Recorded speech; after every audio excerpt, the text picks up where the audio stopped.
საზოგადოებრივი მაუწყებელი რომ არ იყოს მიტაცებული და ჩემი საქმიანობა შეჩერებული, თქვენ აუცილებლად გაიგებდით რომ საქართველოში ბოლო 1 წელში წამლები და ექიმის მომსახურება 9.5%-ით გაძვირდა. ქართული ოცნება 4 წლის წინ საზოგადოებას დაპირდა რომ წამლებზე 300-400%-იანი ფასნამატი დაიწევდა. თუმცა მედიკამენტებზე წვდომა მოსახლეობისთვის დღესაც ერთ-ერთ მთავარ გამოწვევად რჩება. საყოველთაო ჯანდაცვის მიუხედავად მოსახლეობა სამედიცინო ხარჯების თითქმის ნახევარს კვლავ საკუთარი ჯიბიდან იხდის. ჯანდაცვის სექტორში ფასები 2-ჯერ უფრო სწრაფად იზრდება ვიდრე საერთო ინფლაცია, რაც ექიმთან ვიზიტს ფუფუნების საგნად აქცევს. სამედიცინო მომსახურების გაზრდილი ფასები სექტორში დასაქმებულების ხელფასებზე არ აისახება. ექიმის საშუალო ანაზღაურება ქვეყანაში 700 ლარამდე მერყეობს. ზეგანაკვეთური მუშაობის ხარჯზე კი ეს თანხა შესაძლებელია 1000 ლარამდე გაიზარდოს. სამედიცინო პერსონალს დაუფასებელი მძიმე შრომა ემიგრაციისკენ უბიძგებს, რის გამოც ქვეყანაში კვალიფიციური კადრების დეფიციტია. მაგალითად, 2024 წლის მონაცემებით სამცხე-ჯავახეთში დასაქმებული 97 ოჯახის ექიმიდან 67%-ს არ აქვს საჭირო სერტიფიკატი. რაჭა-ლეჩხუმსა და ქვემო სვანეთში 43%-ს, ხოლო აჭარაში 30%-ს. სახელმწიფო პროგრამების გაუმართავობა, რიგები დაფინანსებასა და კვლევებზე და მცდარი დიაგნოსტიკა ადამიანებს აიძულებს მკურნალობისთვის სამშობლოდან საზღვარგარეთ წავიდნენ. არასწორი ჯანდაცვის პოლიტიკის გამო საქართველოში მოქალაქეები თავს დაცულად ვერ გრძნობენ. 2025 წლის ნოემბერში პირველი ტიპის დიაბეტის მქონე ბავშვები ყოველგვარი გაფრთხილების გარეშე წამლის გარეშე დარჩნენ. 2022 წელს დედებს წელიწადზე მეტხანს მოუხდათ პროტესტი აქონდროპლაზიის სამკურნალოდ აუცილებელი წამლის მისაღებად. დიუშენის სინდრომის მქონე ბავშვების ოჯახები კი დღესაც ამ ბრძოლაში არიან. სიტუაციას ვერც ის ეხმარება, რომ მაღალჩინოსნები წლიდან წლამდე მილიონობით ლარს ფლანგავენ ჯანდაცვის სისტემიდან. ამ თემაზე საუბარი ქართულმა ოცნებამ მხოლოდ მმართველობის მე-13 წელს დაიწყო და საზოგადოებაში გაჩნდა ეჭვი, რომ პარტია კორუფციას მხოლოდ მაშინ ებრძვის, როდესაც კონკრეტულ პირებზე ანგარიშჯორება სჭირდება. დღეს ჩვენ მოვედით მეტრო 300 არაგველთან, იმისთვის რომ აზრი ვკითხოთ ხალხს. მომსახურება ყველაფერი ძალიან კარგია. თან ისეც გეუბნებიან წამალისავის სიტყვასაც. წამლებისთვის მე როცა ცოტა იაფადაა, მაშინ ვყიდულობ. გერაში 2 დღე იაფი და მაშინ ვყიდულობ და დააგდება ალბათ. ვიზახიან, ჯერ არაფერი არ ვიცი ამაზე. რაც ვიცი, ეს ვიცი, რომ ყურადღებას მაქსიმუმ. თქვენი პირადი გამოცდილებით თქვენ კმაყოფილი? ხო, მე კმაყოფილი ვარ. აი ფეხმოთეკილი კაცო აღა ტრავმატოლოგიურში მივდივარ და კონსულტაციაზე, მარტო კონსულტაციაზე 100 ლარი უნდა გადავიხადო, რომ შევიდე. ძალიან უკმაყოფილი ვარ. გაიზარდა თქვენი დანახარჯი ჯანდაცვაზე? გაიზარდა 2 ჯერ გაიზარდა. და თუ თქვენი ტელევიზია პოლიტიკურია, საერთოდ ხელისუფლება დროა რომ თავს უშველონ წავიდნენ და დაუთმონ ახალგაზრდებს, ახალ თაობას და დროა მიეხედო სამქვეყნოს ნორმალურად. მე 78 წლის კაცი ვარ და ამ ქვეყანაზე დიდხანს სიცოცხლე არ დამრჩენია და მივდივარ ამ ქვეყნიდან ძალიან გულნატკენი. როცა მოვკვდები, ალბათ მალე მოვკვდები, იმიტომ რომ ბევრი დაავადებები მაქვს, ქრონიკული დაავადებები მაქვს. აი ჩემ შვილებს ეხლა იმაზე ფიქრობენ, დაამთავრონ საშუალო სკოლები უმაღლესი და გაიქცნენ საქართველოსთან. არავითარი მომავალი არ არის. არავითარი პერსპექტივა. სამწუხაროდ ასია დღეს ჩვენი ცხოვრება. მე 100%-იანი დაფინანსება მაქვს როგორც ვეტერანს, ასე რომ როგორც ომის ვეტერანს. და აი თქვენს გარშემო თქვენი ოჯახის წევრებისთვის თუ გაქვთ ინფორმაცია, მაგალითად ბოლო 1 წლის განმავლობაში ოფიციალური მონაცემით 9.5%-ით გაიზარდა წამლების ფასიც და ჯანდაცვის მომსახურების ფასიც. მაგისტრის არ ცალია ნამდვილად ხოში. არ ვარ დაინტერესებული. არც არავის უთქვია, არც არავის უჩივლია, მე პირადად პრობლემა არ აქვს. მესმედება. წამლები თუ დაგჭიროებიათ, წამლების ფასის ზრდა რამდენად დიდად შემჩნევით შევამჩნიე კი რა თქმა უნდა, შეიძლება მე არ დამჭიროებია, მაგრამ ჩემს ირგვლივ ბევრს ჭირდება და კარგი ამბავი რო არ გვაქვს მაგ მხრივ, ეგეც ფაქტი არის. მაქვს 2 ჯერ ინფარქტი გადატანილი, სტენტირება უფასო, წამლები უფასო, ექიმის ვიზიტი უფასო მაქვს და რავი ახლა უთელ ოჯახს და ვერ აი ახლა სახლი ჯანდაცვას რაც მიზამს. რაც შეეხება აი ჯანდაცვის მიმართ სოციალურად დაუცველი ბრძანდები? დიახ, ხო და ახლა არა მაქვს მე პრობლემა და ტყუის ვერ ვიტყვი. შეიძლება ახლა ზოგადად შეიძლება იყოს პრობლემა, მაგრამ აი ჩემთან მიმართებაში ჩემი ოჯახისთვის არ არის პრობლემა. წამლები, რომელიც იმ ჩამონათვალში შედის და უფასოდ გვეძლება, ჩემი იღბალია თუ რა არის, რატომღაც 4 წამლიდან 3 მოხდა იმაში და უფასოდ ღებულობ, უკვე არაერთი წელია.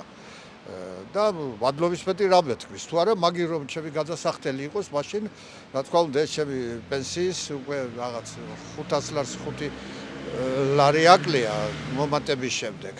ეგ წაიღებდა 1/13-ს ნამდვილად და მაგის გარდა კიდევ ხო ექიმთან რომ შევდივართ, ჩვენ აი რიგითი ადამიანის გადმოსახედიდან რომ შევაფასოთ, ერთი წამლის მაგიერ, ერთი და იმავე სახეობის 3 ვარიანტს გვიწერენ, იმხელა დასტებით გვიშვებენ, რომ გეგონებათ დისერტაცია დაუცავთ ჩვენ საავადმყოფობაზე. და ამ დროს ერთი წამალი, რომ ამ 4 დასახელებული ერთიც კი იმავე შედეგის მომცემია, ბიზნესი აქვთ. შეკრული არიან და გარდა ამისა თვითონ მოპყრობაც ძალიან ცუდია, ისე გულისყროთ ეპყრობიან ექიმები ხშირ შემთხვევაში პაციენტებს, მე ყველაზე რასაკვირველია, ვერ ვიტყვი ამას, მაგრამ ეს არის საშუალო სტატისტიკური მონაცემი. განსაკუთრებით თუ აი უცხოეთის მოქალაქე არის, ან მეზობელი სახელმწიფოებიდან არიან ჩამოსული ხო, ელემენტარული აი ამ მრავალეროვან საქართველოში სომხურის და აზერბაიჯანული სპეციალისტი ვერ დაუქირავებია საავადმყოფოს, რომ ზუსტი დიაგნოზი გაიგონ და არავითარი ჰუმანური დამოკიდებულება არ გააჩნიათ. სერიოზული პრობლემები არის, როგორც ექიმების კვალიფიკაციის მხრივ, ასევე მედიკამენტებზე ხელმისაწვდომობის მხრივ.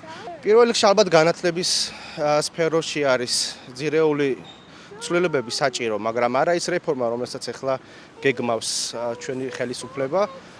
ალბათ უნდა თავიდან გავზარდოთ მედიკოსები, რომ მდგომარეობა გამოსწორდეს. რა თქმა უნდა, დასავლელი სპეციალისტების ჩართულობა იქნება საჭირო. იმიტომ რომ ჩვენ ძირითადად საბჭოურ მედიცინის სფეროზე დაშენებული მედიცინა გვაქვს, რაც თანამედროვე 21 საუკუნის გამოწვევებს ვერ პასუხობს ვერანაირად. აი ზუგდიდში თითქმის იგივეა. აი ფასდაკლებების დღეს ნაკლებად ყიდულობ ცოტა წამლებს, მაგრამ აი პენსიას ავიღებ და იმ დღეს ცოტა გრჩება პენსიიდან წამლების გარდა. დღეს მაგალითად ხელისუფლების წარმომადგენლები ბევრს ლაპარაკობენ ფასების კლებაზე, სპეციალური კომისიების შექმნაზე. თქვენ პირადად გაქვთ თუ არა მოლოდინი, რომ რაიმე შეიცვლება? არაფერი არ შეიცვლება. თუ ეს ზედმეტს რაღაც ისეთ საკეთებენ, ეს თავიდან უნდა ცოდნოდა მთავრობას და თავიდან უნდა დაერეგულირებინა. ახლა მიხვდნენ, რომ მაღალი ფასებია ამდენი წლის მერე. ობახიძეს უნდა ყავდეს მაკონტროლებელი ისეთი, რომელიც მას არ უღალატებს. ესაა მთავარი. სუფთა ბავშვია. ბავშვია ახლა ჩემი შვილიშვილების ტოლია და ბავშვია, მაგრამ კი მართველი. მაგრამ იდეები აქვს კარგი. მაგრამ ქვევით შემსრულებელია მთავარი. თქვენ ხო ყავთ ახლა გენერალური დირექტორი? ერთი არის მე აღარ მყავს, არა, მე განმათავისუფლეს სამსახურიდან. ახლა? დიახ, შარშან. შარშან, რატო, რა მოხდა? თქვი რომ პირველ არხზე, კონკრეტულად მოამბეში არის მის ხალხის ხმა და საზოგადოებრივი ბაუწყებლის ახალი და მიმდინარე ამბების ბლოკი არ პასუხობს საზოგადოების ამოცანებს და ამის გამო გამიშვეს. რა გვარბზადებით თქვენ? ივანოვ ჩიქოვანი. ჩიქოვანი, ოპოზიციაში რო ხარ? ოპოზიციაში არა, ჟურნალისტი ვარ, განთავისუფლებული ჟურნალისტი. არა, არ იყავი განთავისუფლებული მაშინ. მაშინ არა, მაშინ მუშაობ. მაგრამ მე მაინც იმათ ხარეზე იყავი. არა, ჩემ ხარეზე ვიყავი, საზოგადოების ხარეზე ვიყავი. არ იყავი საზოგადოების ხარეზე. მე ხო გისმენდი ყაც. კი ბატონო. მე გისმენდა უცებ სახეზე იპტომ გავჩერდი. არ იყავი ამ ხალხს. აი კონკრეტულად რომ მითხრათ რატო? აი ნებისმიერი, აი თქვენ გადაცემაში როცა იყო სიტუაცია, სულ საწინააღმდეგოდ მუშაობდი. ჟურნალისტის ვალდებულება ხო არის რომ კრიტიკული კითხვები დავსვათ? ჟურნალისტიც ვიცი მე და ისიც რა ვქვია, იურისტიც. ჟურნალისტის არის რეალური სიტუაცია და როცა გადაიხრები, მაშინ აღარ ახარი. როდესაც მეუბნებიან რომ ყველაფერი კარგად არის. შენ არ გაგათავისუფლეს. შენ არ გაგათავისუფლეს. აბა? წამოხვედი. არა, გამათავისუფლეს ოფიციალურად სასამართლოში ვდაო. ხარა, ქალბატონმა თქვა რომ არ გავათავისუფლეო. არა, ოფიციალური წერილი მაქვს გამათავისუფლეს სამსახურიდან უხეში დარღვევის არგუმენტით და ახლა სასამართლოში ვდაო. თქვენ როგორ ფიქრობთ ახლა საზოგადოებრივ მაუწყებელზე თუ ისმის ხალხის ხმა? საზოგადოებრივ მაუწყებელზე ხალხის ხმა ისმოდა. ეხლა შეჩერდა. მეც ეგ ვთქვი. მაგრამ მითხრეს რომ არაო და გამიშვეს სამსახურიდან. არა, ეგრე არ იყო. ხო გისმენდი მე. მაშინ გაგიშვები. სიმართლე. არ უნდა გადაიხრები. და დააკმაყოფილო. თუ ყველაფერი კარგად აქვს. ხალხი თვით ეგრე არ აფიქრობენ შვილო. შენ რო იქ სიმართლე ამოვდი, რაზე მოგხსნე? შენ მოგხსნე სიმართლე თვით. იგეთი დაღლილი და დაკანსული გული მაქვს, რომ აი, პური ლუკმა როგორ ვიშონო დღე-დღამე ვათენი ბაიკ. აი, ქირა როგორ გადავიხადო. სტუდენტი შვილი მყავ. შვილი. რო 2 კაპიკი მივაწოდო, რომ თავში რო ტვინი აქ, მაგანაც გამოიყენო ის ტვინი. თვითონ კარგად ხო ინიშნავენ ხელფასები. ხალხი ჯავრი აქ. აი, ამაი ვიტყვი. დახვედაზე რო გამოყვანო, მაინც ვიტყვი, რომ მაგათ ხალხი ჯავრი არა აქ. წარმატებები და იბრძოლეთ და რაღაცას მივახციეთ. ახალგაზრდებზე ჯანმრთელობას. թե რამდენი წელია 90 წლის მერე სულ რუსთაველზე გავარ და ახლა უკვე აღარ შეგვიძლია იქიდან მე იქიდან მოყოლებული ოპოზიციის პოლიტიკოსებამდე მიმტანი ჩვენ უნდა ვიყოთ ამის მიმტანი. რომ რაღაც დაკვეთა ხომ და იყოს ჩვენგან რომ ვიღაცას კაი თავრობას არ ესმის, იმათში მაინც ვეძიოთ მხარდამჭერი და ამ იდეებით დაინტერესდნენ. თავრობას რატო არ ისმის როგორ ფიქრობ? თავრობას ქართული არ იცის. ეგენი არიან რუსები, აქ ქართული ისწავლეს, მე მგონი სიტყვებით, ორი აზროვნებით ვერ წდებიან ისინი ქართულ აზრს და ქართული ცხოვრება არის მათთვის სრულიად ბუნდოვანი. აი ერთხელ არ მახსოვს ხო აი ამ საავადმყოფოების უბანში ვარ. მინისტრი ან სამინისტროს მანქანა წარწერა სამინისტროს სახელდებით რო იყოს მოსული, რომ თქვათ რაღაცა აი ნახეთ შემოწმება არის, რაღაცა ინტერესი არის. ჩვენთან კონტროლი რატომღაც დიდად არ არის. როგორ ფიქრობთ, რის ბრალია ეს და როგორ შეიძლება ამ პრობლემების მოგვარება? ვისაც ევალება ამ ყველაფრის კონტროლი მათი.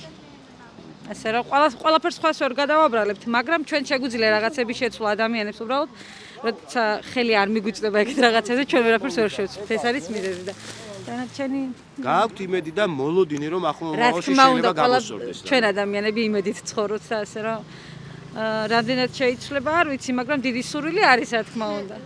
ასე რომ იმედით უყურებთ ამ ცხოვრებას. უღრმესი მადლობა ჯანმრთელობას გისურვებთ. მადლობა ნახვან. ასეთი იყო სახალხო მოამბის მორიგი ეპიზოდი. საზოგადოებრივი მაუწყებელი მიტაცებული რომ არ იყოს საქართველოს მოქალაქეების ამ პოზიციებს თქვენ სწორედ პირველი არხიდან შეიტყობდით. საზმაო ხალხს, თავისუფლება და სოლიდარობა მზია ამაღლობელს და სინდისის ყველა პატიმარს.